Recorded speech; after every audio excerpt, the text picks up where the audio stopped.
Hello everybody, my name's Rob Kaboski and I wanted to show you all of the Frankensteins that I've made over the years.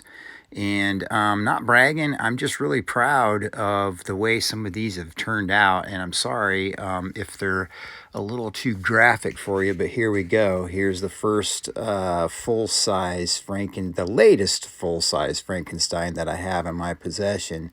And here's an up-close view of his face, obviously, and his eyes. I make my own eyes. The stitches, I like to use barbed wire, like a rusty wire and stuff like that. And those spikes in his neck are just clay. Here's the hands.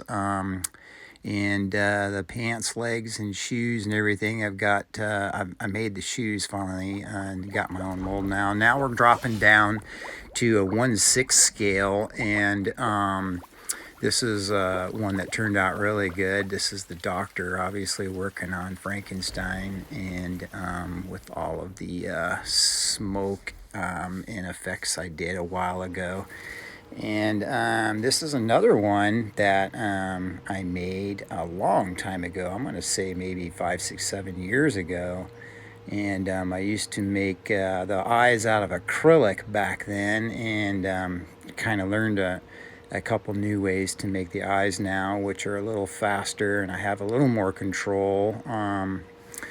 Anyways, moving on now. He was kind of bald. I like that look. Here is another one that I made that's now in a museum for everybody to look and read about some of the history of Frankenstein and stuff like that. And there's those rusty barbed wire stitches that I really like to use on my Frankenstein.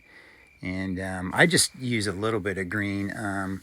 But in the beginning, this one's really old also. Now I'm kind of jumping around. I was just at the salon. I'm also a hairstylist a couple days a week, and when in between clients, I work on my stuff, and that's where that picture was. But there you saw a close-up of the skin before the stitches goes in. And this is a sculpture before I made the molds, and I only did one casting of that head, and I didn't like it, and I kind of put it on the shelf. There's a full-size Igor or some other kind of doctor standing next to him. And here's another head laying on the table there. He's moving really fast. Hands. We're getting to where I just got done punching in the hair there on the Frankenstein's hands. And this is before I put the eyeballs in, obviously. And still shiny hands there before I dull it down with powder. And then we're going to drop down to 1/6 scale again. This is super sculpty clay over wire. And another close-up of another Frankenstein stare. And we're just kind of moving along here through my photo album of all of the things I've made. And that was gosh, maybe 10 years ago. I was messing around, started getting lots of clay and going full scale head to toe. And here's another oldie but goodie. He's not really that green, but he still looks good. His hair is different than the originals, and the stitches are different on that one, but he's just as cool. Now we're going back to the 1/6 scale version of that one I was explaining, and this is before I painted. You can see the raw sculpey clay sculpture of the doctor there, and that's before I got the paint and everything. Here I'm going backwards.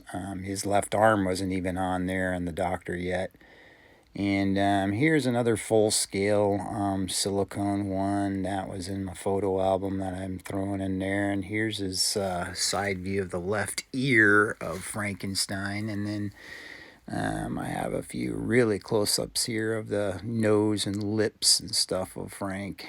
In between my legs, I was punching hair that night on him.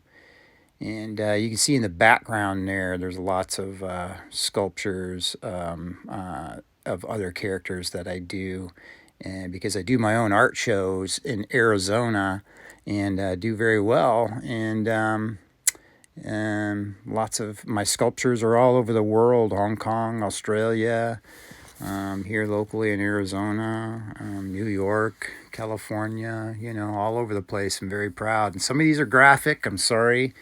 This is why I'm starting to post here on YouTube more, is because I keep getting blocked and kicked off of Facebook because I'm not, everybody thinks all this stuff's real or something. I don't know, and I keep getting reported. But anyways, we're gonna post here and build up my YouTube account and get to know everybody through this YouTube channel here of my own. And I hope you enjoy it. And again, we're just going through all the pictures of all the Frankensteins that I made, that I have on my phone here, that I figured I'd just share with you guys. And I've made quite a few, as you can see. Thanks for looking.